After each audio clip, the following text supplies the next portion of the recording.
नमस्कार दोस्तों, आज के वीडियो में हम एक महत्वपूर्ण विषय पर चर्चा करने वाले हैं। इच्छा पूरी होने का सुख कब तक रहेगा। हम इस विषय पर गीता के उपदेशों के माध्यम से बात करेंगे और जानेंगे कि इच्छाओं की पूर्ति का सच्चा सुख कैसे प्राप्त किया जा सकता है और वह सुख कब तक रहता है। इच्छा और सुख दोनों ही मानव जीवन के महत्वपूर्ण हिस्से हैं। हम सभी इच्छाएं रखते हैं, सामाजिक, आर्थिक, प्रेमिक आदि। जब हमारी इच्छाएं पूरी होती हैं तो हम सुखी महसूस करते हैं। लेकिन क्या ये सुख हमें स्थायी रूप में मिलता है? गीता का दृष्टिकोण। भगवद गीता में भगवान श्री कृष्ण ने अर्जुन को जीवन के विभिन्न पहलुओं पर ज्ञान दिया और सही मार्ग की दिशा में मार्गदर्शन किया।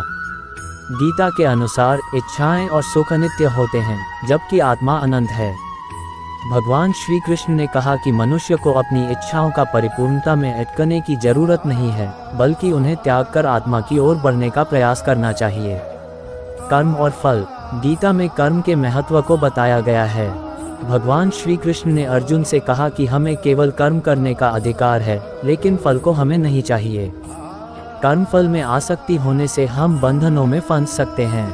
इसके स्थान पर हमें कर्म में निष्काम रहने की सीख मिलती है, जिससे हमारे अंतरात्मा की उद्धारणा हो सके और हम सुखी रह सकें। इच्छाओं का त्याग करना आसान नहीं होता है, लेकिन गीता के उपदेशों में हमें ये सीख मिलती है कि इच्छाओं को कैसे संयमित किया जा सकता है।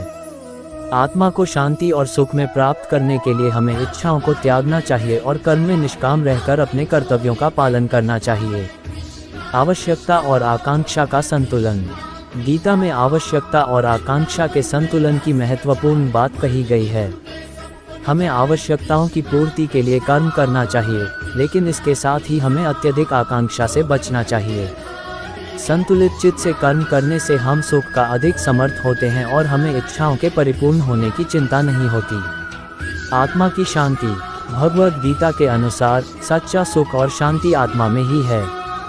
हमें अपने आंतरिक शांति की ओर प्रयास करना चाहिए, जिससे हम बाह्य विकल्पों की आवश्यकता नहीं होती।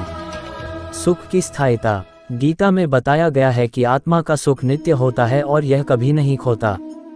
जब हम अपनी इच्छाओं को त्याग कर और निष्काम भाव से कर्म करते हैं, तो हम आत्मा की अनंत शांति और सुख का अनुभव करते हैं। ये सुख समय के साथ बढ़ता है और स्थायी रूप में हमारे साथ रहता है।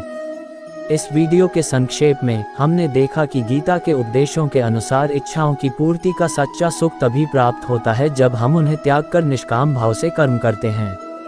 सुख की शांति आत्मा में ही होती है और यह स्थायी रूप में हमारे साथ रहता है। हमें आवश्यकताओं की पूर्ति के लिए कर्म करने का अधिकार है, लेकिन हमें फल को छोड़कर केवल कर्म में लगना चाहिए।